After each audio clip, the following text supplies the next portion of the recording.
안녕하세요. 12월 19일 매일 성경 함께 나누겠습니다.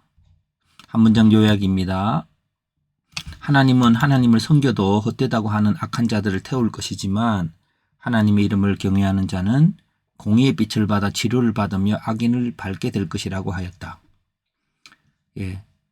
다시 말씀드리면 우리가 하나님께 나아가면 하나님은 우리를 구원하신다 라고 하는 그 일들을 이룰 것이라는 말씀입니다. 첫 번째 문단입니다.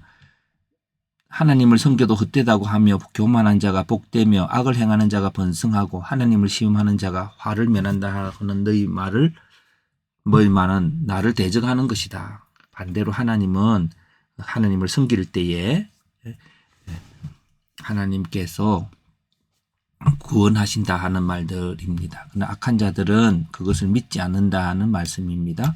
두 번째 문단, 여호와를 경외하는 자는 하나님께서 분명히 들으시고 하나님을 경외하는 자를 하나님의 기념책에 기록한다고 하는 말을 서로 한다라고 했습니다. 열매가 있는 삶, 살아계신 하나님 들으신다는 겁니다. 하나님께서 정한 날에 하나님을 섬기는 자를 특별한 소유로 삼고 아들 아낌같이 아껴 섬기지 않은 자들과 구별할 거라고 했습니다. 이걸 우리가 믿음이라고 볼 수 있죠. 믿음으로 구원받는다고 하는 그 말들을 반복하고 있습니다. 하나님께서 교만한 자들을 남기지 않고 태울 것이라고 하였다. 하나님께서 여호와의 이름을 경외하는 자는 공의의 빛을 받아 치료를 받으며 악인을 밟게 될 것이라고 말씀하셨다. 이것은 하나님께서 행하시는 열매의 모습입니다. 그 다음 문장, 하나님께서 크고 두려운 날이 이르기 전에 선지자 엘리야를 보내어 모세에게 명한 율법을 따라 하나님의 아버지의 마음을 자녀에게, 자녀의 마음을 아버지에게 돌이키게 할 것이라고 하였다.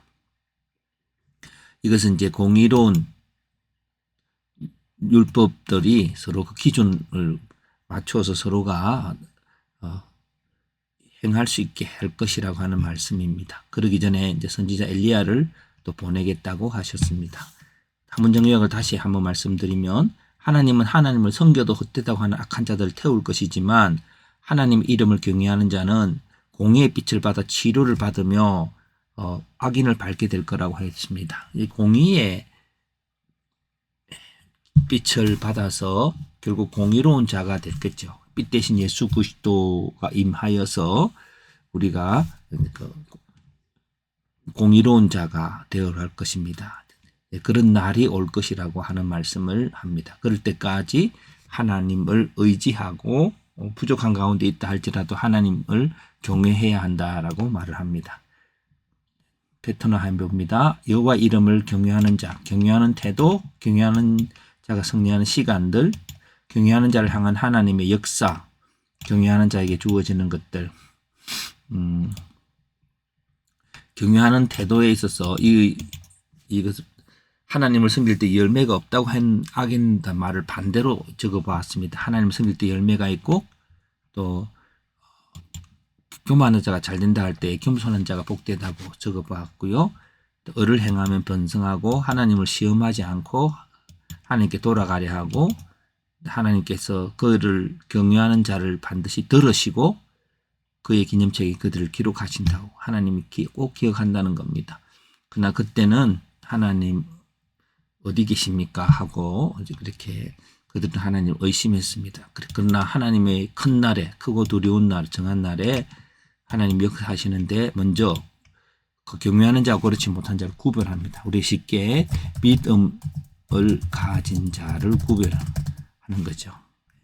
그래서 엘리야를 보냅니다. 우리가 알다시피 엘리야 세례 요한이죠. 회개의 세례를 베풀고 율법을 깨우치고, 그런데 아버지 마음을 자녀에게, 자녀의 마음을 아비에게 할 때에 그렇게 우리가 회개의 세례를 하지만 우리에게 주시는 것은 공의의 해, 예수 그리스도의 빛 대신 분이 우리에게 비추어 줬다고 비추어져서 우리가 이제 그 빛을 받았다면 그것은 그 치유는 무엇일까요? 그 치유는 공의로 치유됨이란 칭의가 되겠지요. 칭의가 되겠습니다. 자, 경외한 자에게 주어지는 것은 하나님의 소유가 되었고 하나님께서 아들 아낌같이 아끼시고 악인을 밟는 일들이 있게 되는 겁니다. 해석해 봅니다. 여호와의 이름을 경외하는 자는 하나님께서 그들의 섬김을 알고 계시며 열매 맺게 하신다고 믿는 자들입니다. 하나님께서는 여호와의 큰 날에 하나님을 경외하는 자들을 구별하고 엘리야를 보내어 율법을 알게 하시고 공의의 해를 비추어 그들로 치유하게 하시고 기뻐하게 하실 것이다.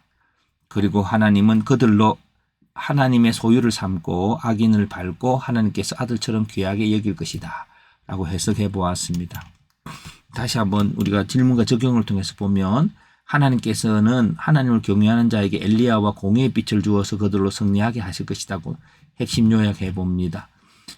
엘리야의 공의로운 삶의 촉구죠. 회개의 세례입니다. 그리고 나서 예수님께서 오셔서 빛으로 오셔서 대속하십니다. 그러셔서 오늘 우리에게 주신 것이 징의죠. 징의. 예. 대속과 징의가 되었습니다. 그러면 징의를 믿는 자들이 하나님의 성령과 동행하게 되는데 그 동행하는 삶을 승리의 삶이라고 하며 공의로운 삶이라고 하며 특별히 열매 맺는 삶으로 볼 수 있습니다. 하나님 뜻이 이루어지는 겁니다. 다시 반복하자면 예수를 믿는다고 하는 것은 우리가 하나님 알아도 열매가 없다고 하는 것에서 돌이켜서 나는 부족하지만 하나님을 경외할 때에 하나님의 빛이 임하셔서 우리로 구원받는 상태로 되어지게 하시는 하나님의 역사를 믿는 것입니다. 그래서 그런 내용으로 말라기서에서 또 다가오는 예수 그리스도 그리고 또 엘리야의 그 세례 요한의 역사를 우리가 미리 예언하고 있는 것을 보게 됩니다.